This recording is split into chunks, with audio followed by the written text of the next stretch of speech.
Selamat pagi saudaraku dari Bekasi. Saya ingin berbagi mengenai resesi yang sekarang banyak sekali digaung-gaungkan. Malah dalam tanda kutip seperti menakut-nakuti kita semua. Banyak yang bercerita mengeluhkan pada teman-teman kita semua pebisnis dari berbagai bidang ya yang saya ketahui.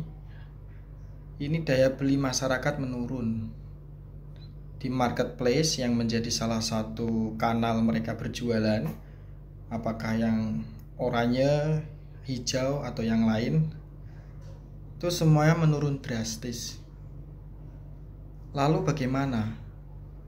Apakah itu akan menjadikan kita semakin ketakutan karena masyarakat tidak mau beli?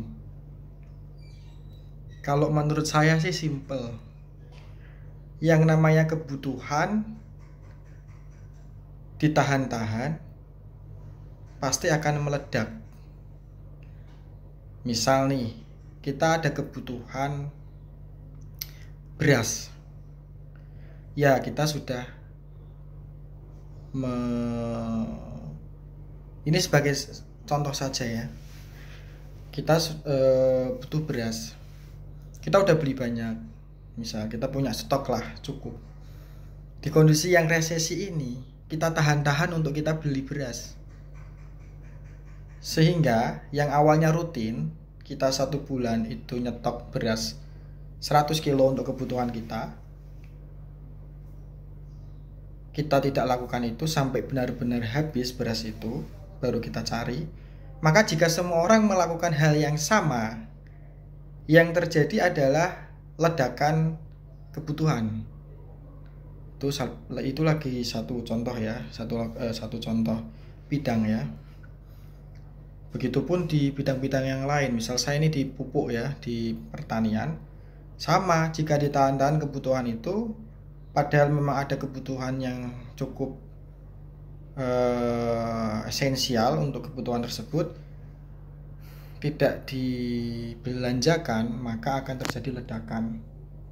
Ya, kebutuhan memang ada yang primer, ada yang sekunder, ada yang tersier. Nah, tapi namanya manusia itu semakin kesini, yang dulunya sekunder ataupun tersier juga lama-lama menjadi primer. Karena apa? Ya karena kehidupan yang berbeda dengan sebelum-sebelumnya. Seperti sepeda motor dulu itu mungkin sekunder atau bahkan tersier. Tapi sekarang bisa menjadi primer. Karena apa? Kemana-mana jauh sehingga harus menggunakan motor. Dan lain-lain lah. Ini kehidupan yang memang harus kita pahami. Maka jangan sampai resesi ini menjadi ketakutan-ketakutan yang berlebihan. Berhemat katanya. Ya, berhemat bukan berarti tidak membeli kan. Maka berhitung kebutuhan kita, tapi jangan sampai menahan dan tidak mengeluarkan uang sama sekali atau sedikit sekali yang dikeluarkan. Itu malah yang akan menjadikan ekonomi kita akan turun drastis. Karena apa? Karena tidak ada perputaran uang.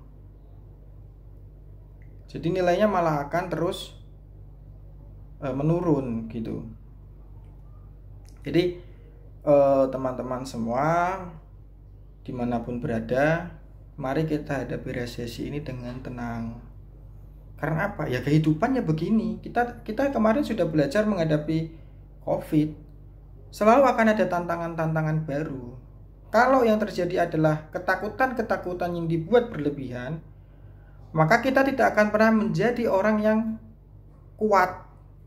Tidak akan pernah menjadi masyarakat yang kuat. Tidak akan pernah menjadi negara yang kuat dalam menghadapi segala situasi yang terjadi nanti ke depan. Resesi sekarang, nanti ke depan ada lagi apa nggak tahu. Yang sisi yang lain gitu nggak tahu. Jadi teman-temanku semua, jangan takut membelanjakan uangnya untuk kebutuhan pribadi maupun kebutuhan yang memang untuk keluarga ataupun untuk urusan usaha dan lain-lain. Jangan sampai ditunda-tunda, karena ya tadi itu, maka tidak akan terjadi perputaran, maka produksi yang harusnya dilakukan oleh pengusaha juga terjadi penundaan, maka pengusaha juga akhirnya untuk berhemat juga malah yang terjadi melakukan PHK, kan begitu kan. Jadi kita harus menghadapi ini dengan saling gotong royong, begitu ya. Terima kasih, sedikit sharing, sorry kalau ada sedikit kesan menggurui, tapi bukan itu maksud saya. Saya hanya ingin membuka, mencerahkan bahwa resesi itu jangan takut, intinya gitu. Udah biasalah kita gak punya uang, sama saya juga seperti itu. Jadi kalau kita sudah biasa dengan limitasi, kenapa kita takut dengan tantangan-tantangan dunia yang menurut saya kita sudah terbiasa kok menghadapi kesulitan-kesulitan dalam hidup ini. Jadi tetap semangat, mari kita hadapi bareng-bareng dan jangan menunda untuk melakukan pembelian-pembelian sehingga perputaran ekonomi bisa terus berjalan.